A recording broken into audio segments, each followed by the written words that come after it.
Est-ce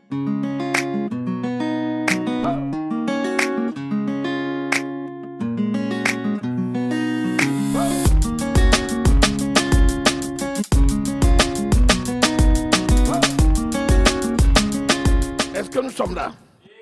Est-ce que nous sommes là? Moi, je suis arrivé ici, je demande telle chose au Seigneur depuis tant d'années. Comment quelqu'un comme lui, là, il ne prie même pas et il a obtenu? Seigneur, tu as donné pour lui, mais fais aussi quelque chose pour moi. Mais est-ce que c'est la même chose? Est-ce que c'est la même chose? Un païen reçoit l'argent, une richesse financière. Est-ce que c'est la même chose qu'un enfant de Dieu qui reçoit une richesse financière? La richesse financière du païen va servir à quoi? Ça va servir au monde. La richesse financière d'un enfant de Dieu va servir à quoi? Ça va servir à l'œuvre. Ne mélangeons pas les choses.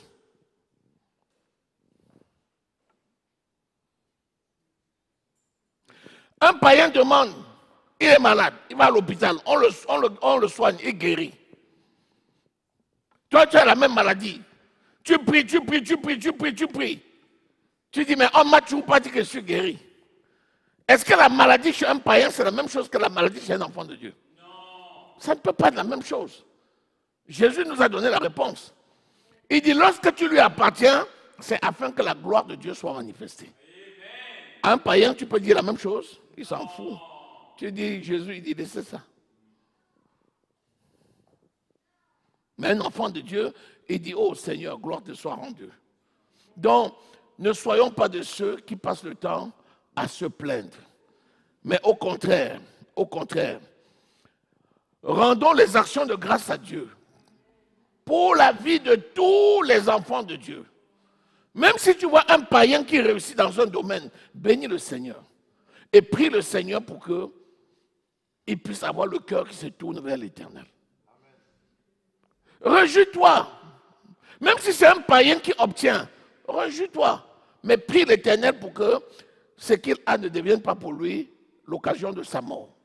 Mais qu'il se tourne vers le Seigneur et qu'il accepte. Alléluia. Je vais te demander encore quelque chose. Lorsque tu as la convoitise, parce que la jalousie, la rivalité, c'est parce qu'il y a la convoitise. Quand tu as la convoitise, dis-moi, est-ce que quelqu'un qui a la convoitise est encore suffisamment alerte pour compter véritablement les bienfaits de Dieu dans sa vie? Qu'est-ce qui se passe? Il est tellement préoccupé par ce qu'il veut avoir qu'il oublie considérablement ce qu'il a. Celui qui est avide et qui recherche sans cesse, c'est quelqu'un qui ne sait plus faire des actions de grâce. Pourquoi? Parce que tout lui semble petit. Puisqu'il compare ce qu'il a vis-à-vis de quelqu'un d'autre. Il ne comprend pas que le signe qu'il perçoit spirituellement montre une abondance. Mais il compare à la masse que l'autre a. Et pas, du coup, il ne rend plus les actions de grâce à Dieu. Il ne dit plus, Seigneur, merci pour ce jour. Merci pour ma santé. Merci pour cette nourriture. Il dit, oh, ça c'est la nourriture. Il y a des païens qui mangent sur des tables dans des assiettes en argent. Je dis là, je prie. Je mange dans une assiette. C'est même, on peut appeler ça assiette.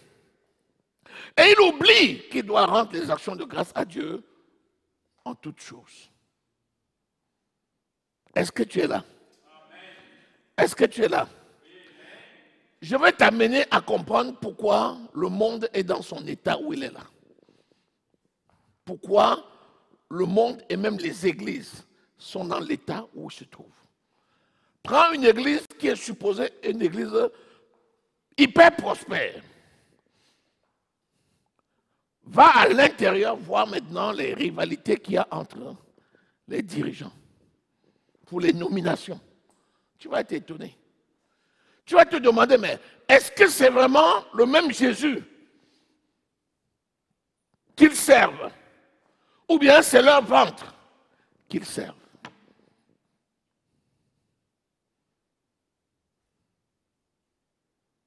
Alléluia. Alléluia. Prenons Galates au chapitre 3. Aujourd'hui, nous parlons que de l'unité. Nous ne rentrons pas véritablement dans les conséquences des divisions. Ça fera l'objet d'un autre enseignement. Nous présentons seulement en quoi l'unité est importante. Amen. Amen. Galates au chapitre 3, verset 28.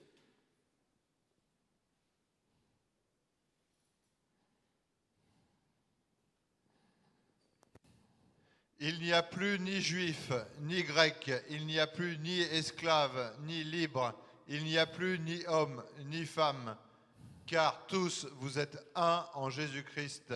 Voilà, notez cette référence. Il y a beaucoup de discrimination, alors que ce verset résout tout. Que la femme ne doit pas faire ceci, c'est l'homme qui doit faire. Moi, c'est nous qui allons faire ça, ce n'est pas toi. En Christ, il ne fait exception de personne.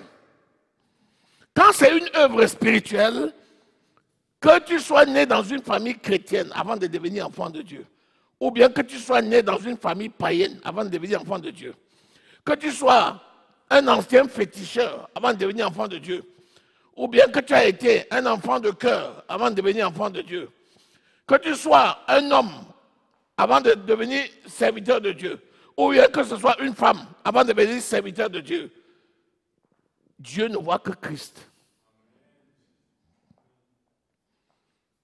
Dieu ne voit que Christ.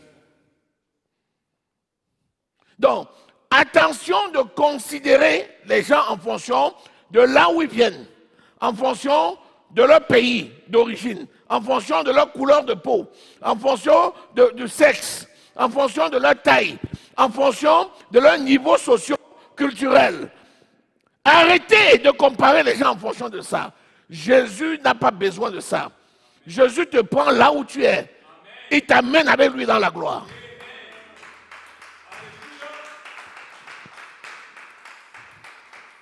Moi, je suis un intellectuel. Je suis professeur, maître de conférence.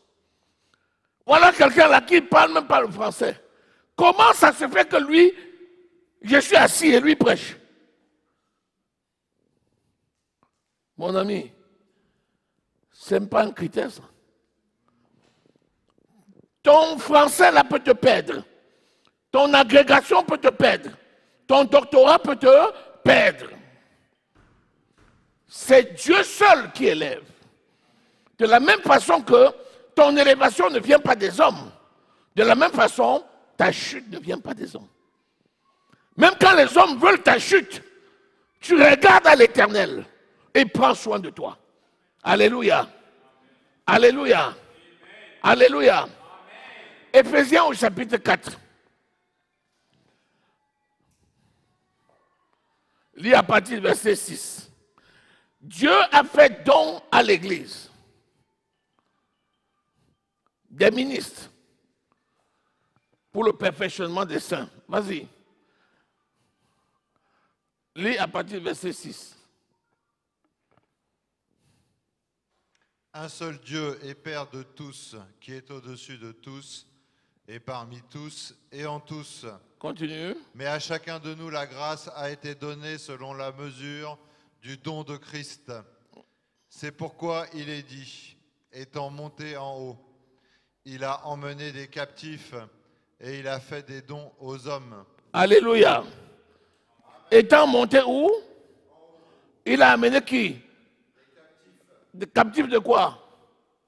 Des ténèbres. Les gens qui étaient captifs des ténèbres, captifs de la pauvreté, captifs de la maladie, captifs de l'illettrisme, captifs de toutes ces choses.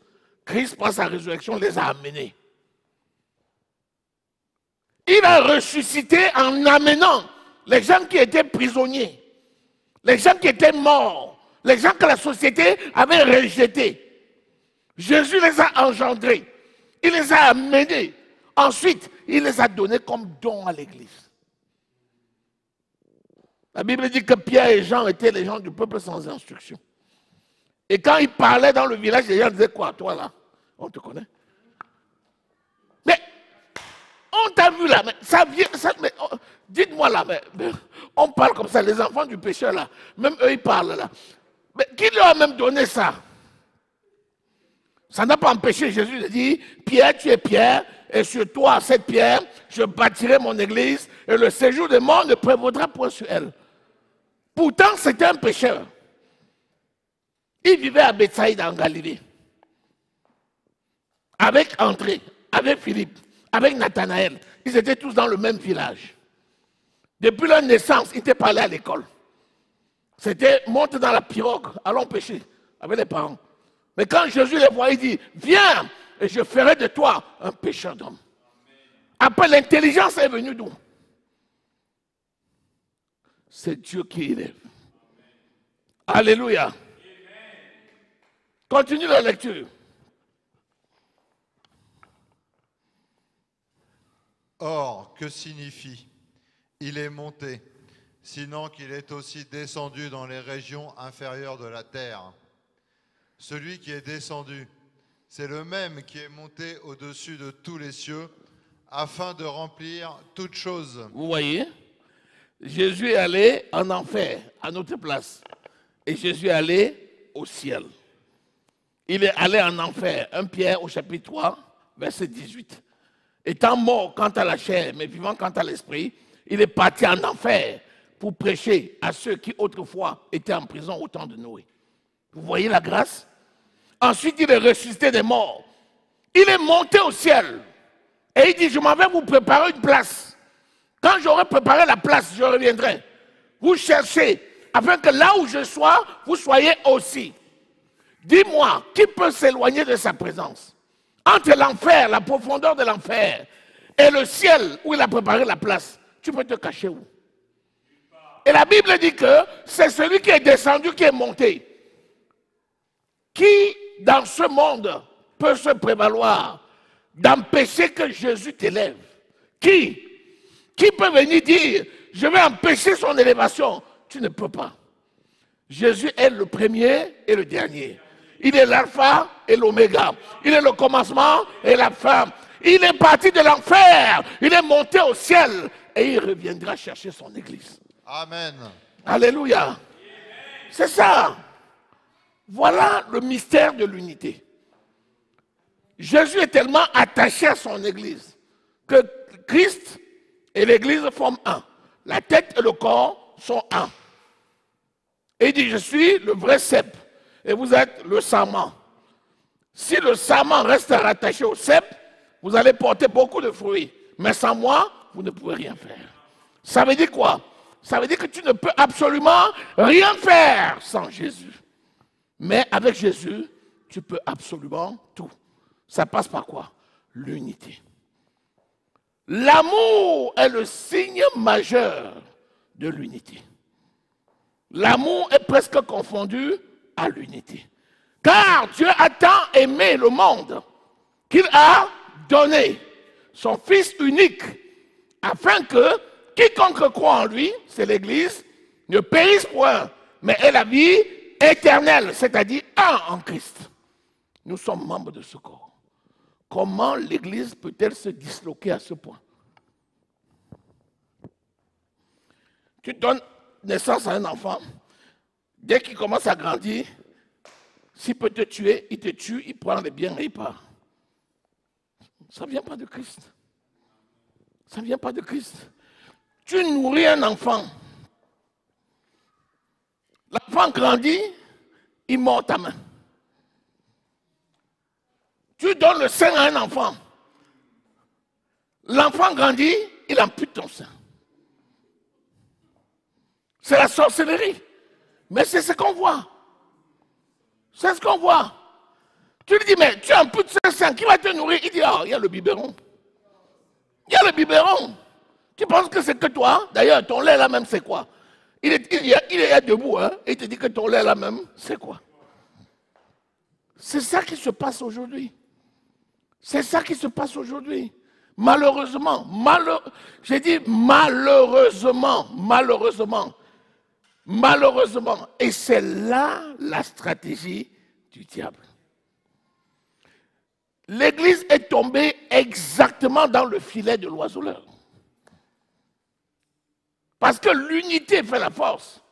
Le diable est venu pour voler, égorger et détruire. Alors que Jésus est venu afin que les brebis aient la vie et qu'elles soient dans l'abondance. Et qu'elles soient dans l'abondance. S'il vous plaît. Et qu'elles soient dans l'abondance. Alléluia. Est-ce que tu es là? Est-ce que tu comprends un peu le sens de ces propos? Est-ce que tu vois un tout petit peu l'exigence spirituelle qui s'attache à l'unité? Je te dis, tu ne peux rien faire sans ça. Que personne ne te trompe. Tu es un avec Christ parce que tu es un avec le corps de Christ. Un membre seul ne peut pas aller dire, Christ est ma tête. Non, Christ est la tête du corps. Tu dois être rattaché au corps pour que Christ soit ta tête. Alléluia. Est-ce que je parle à quelqu'un? Ce que je te dis là, c'est très simple. Hein? Je te parle à quelqu'un, je parle à moi-même. L'Esprit nous parle à nous tous pour nous montrer ce qui est essentiel. Ne te querelle pas. Ne te bagarre pas. Ne te dispute pas. Reste dans l'unité et la paix. Ce que tu as, donne à ton prochain. Celui qui vient te causer les problèmes, fuis les problèmes. S'il te poursuit là où tu es, ferme ta porte. Ne le reçois pas. Parce que tu le reçois, tu participes à ses mauvaises œuvres. Pendant ce temps, prie pour lui. Jusqu'à ce que, revenant à lui-même, la personne se dégage des pièges du diable. Il y a des gens qui sont devenus agents du diable. Ils jouent. Ils passent le temps à jouer. Ils détruisent avec Satan. Il met le pied ici. Dès qu'il y a un peu la joie, il provoque les troubles. Il s'en va ici. Dès qu'il y a un peu la joie, il provoque les troubles. Il va là. Dès qu'il y a un peu la joie, il provoque les troubles. Il y a des gens qui passent le temps au téléphone à chercher tous les contacts qui peuvent, les gens qui sont susceptibles de te connaître. Ah, tu m'excuses, hein? Excuse-moi pour le dérangement. Mais je ne sais pas, tu connais le pasteur Hubert? Hey! Il a fait ça. Il a fait ça. Il a fait ça.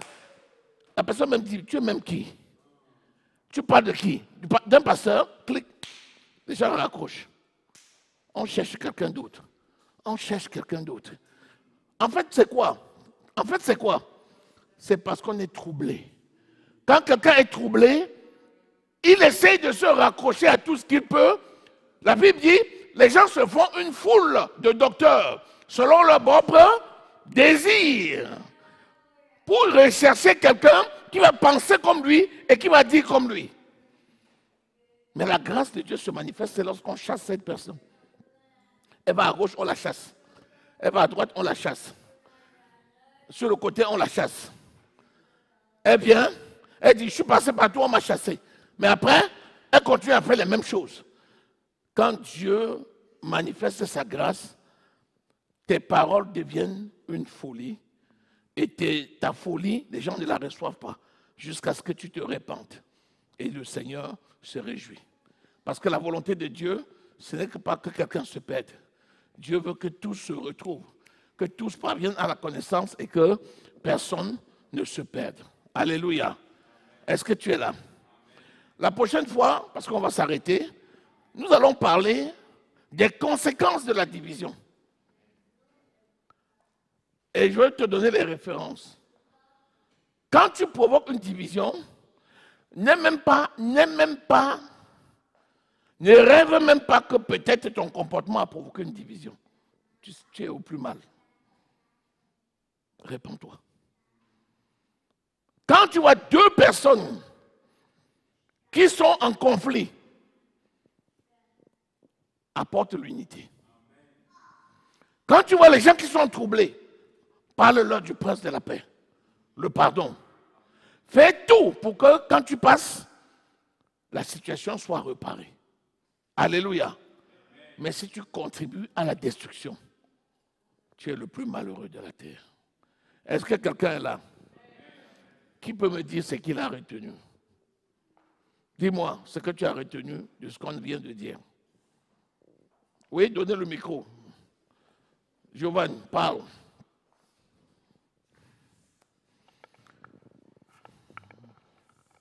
Alléluia.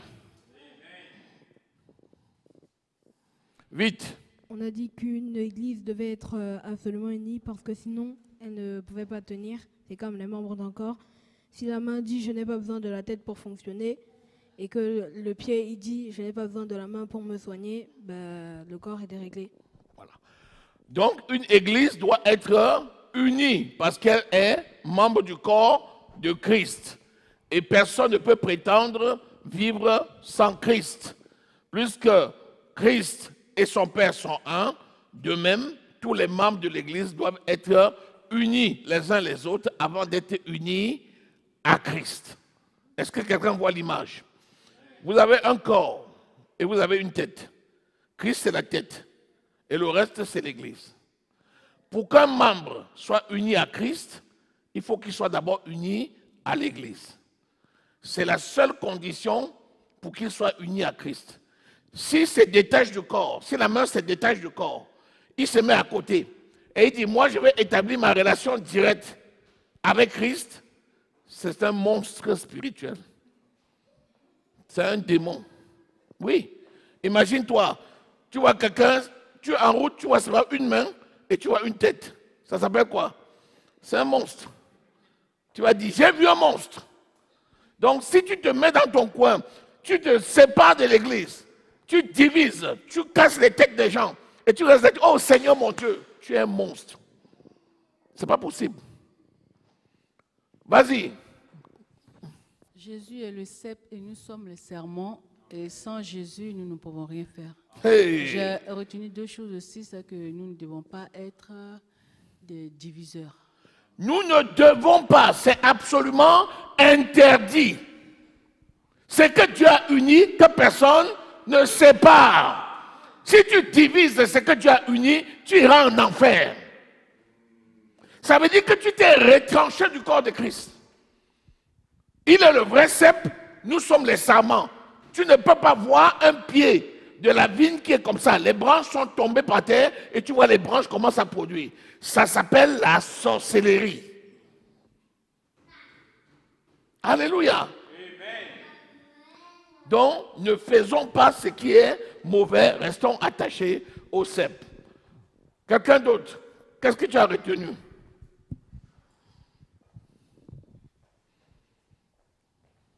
C'est un enseignement, donc c'est bon de dire ce que vous avez retenu parce que c'est ça qui reste. J'ai retenu que la division vient des jalousies et des rivalités au sein de l'Église. Donc c'est ça qui amène les enfants de Dieu à se diviser, vouloir se construire tout seuls. Voilà.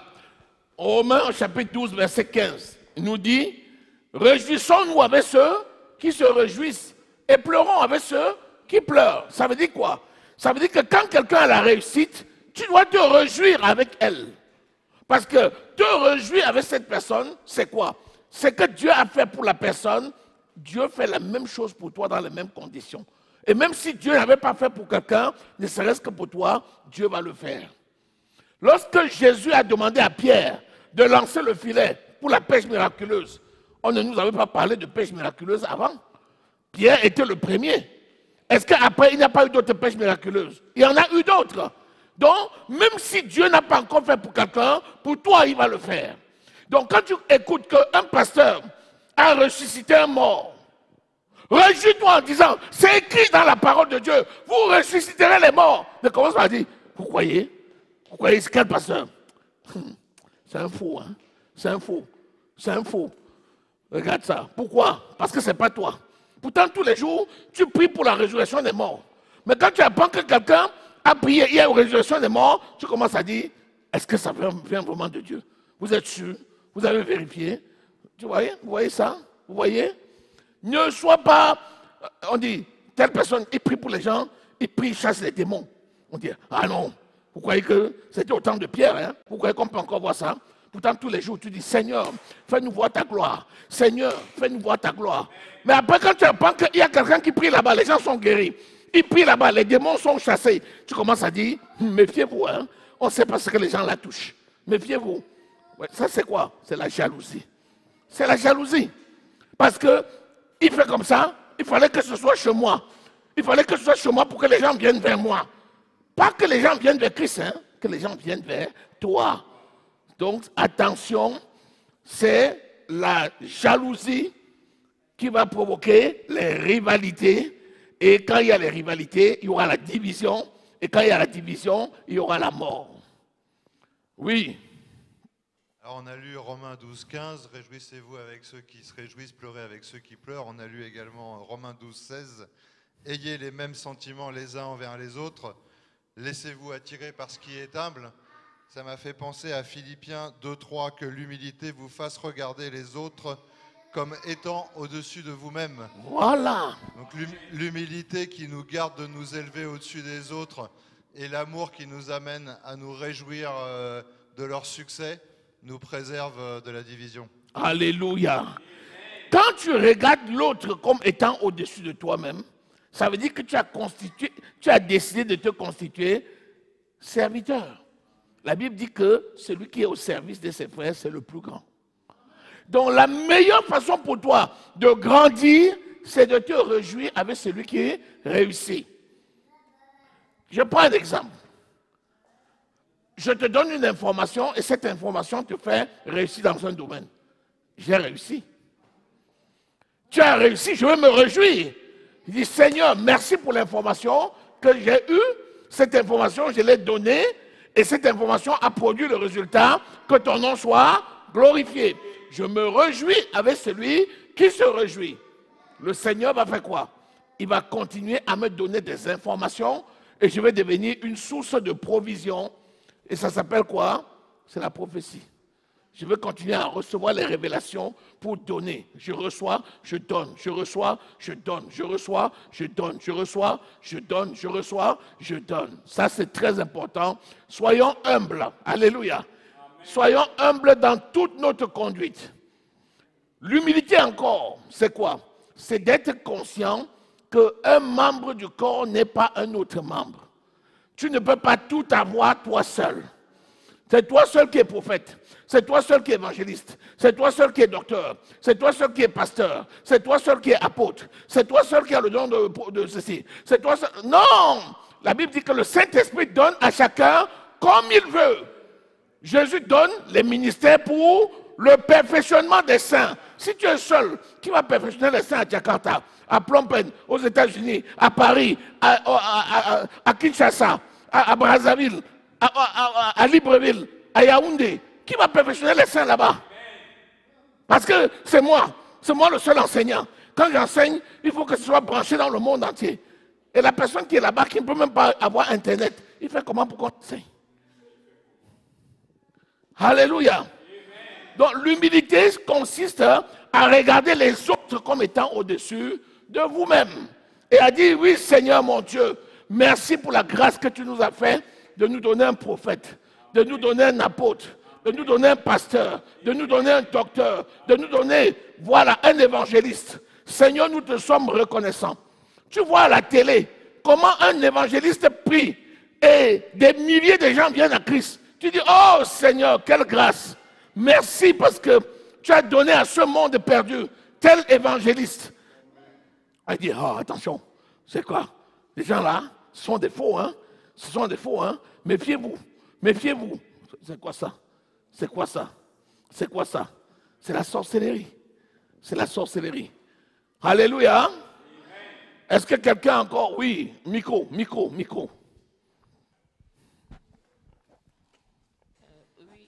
c'est des actions de grâce.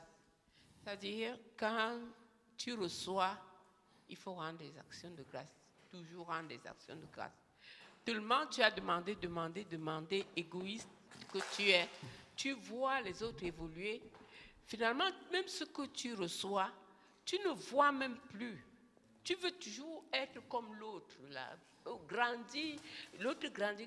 Tu veux, pourquoi, papa, Seigneur, moi qui prie tant, Pourquoi lui, il est déjà ceci, l'autre là est déjà cela. Alors que tu passes le temps, alors que Dieu te fait des grandes choses, même s'il ne fait pas à toi, autour de toi, même à tes enfants, même à ta famille, il vous protège et tu ne vois pas cela. Alléluia. Tes yeux sont seulement branchés et égoïstes. Alléluia. Donc ne soyons pas égoïstes. Apprenons à rendre à Dieu des actions de grâce. C'est ce qu'il dit dans Éphésiens au chapitre 5, verset 19. Rendez grâce à Dieu en toutes choses. Pourquoi? Parce que quand tu rends grâce à Dieu, ne passe pas seulement le temps à demander, prends aussi le temps de recevoir. Mais quand tes yeux courent après tout ce que les autres ont, il te manque même le temps de demander. Seigneur, donne-moi la prophétie. Donne-moi l'évangéliste. Seigneur, donne-moi l'apostolat. Seigneur, donne-moi l'enseignement. Seigneur, donne-moi le don d'organiser. Seigneur, donne-moi le don de prophétiser. Quand on t'apprend qu'il y a un prophète quelque part, oh Seigneur, maintenant je suis prophète. Tu n'as même pas le temps de recevoir et de dire, Seigneur, merci pour ma part que tu as donnée. C'est très dangereux. Ça provoque les jalousies. Alléluia. Béni soit le Seigneur.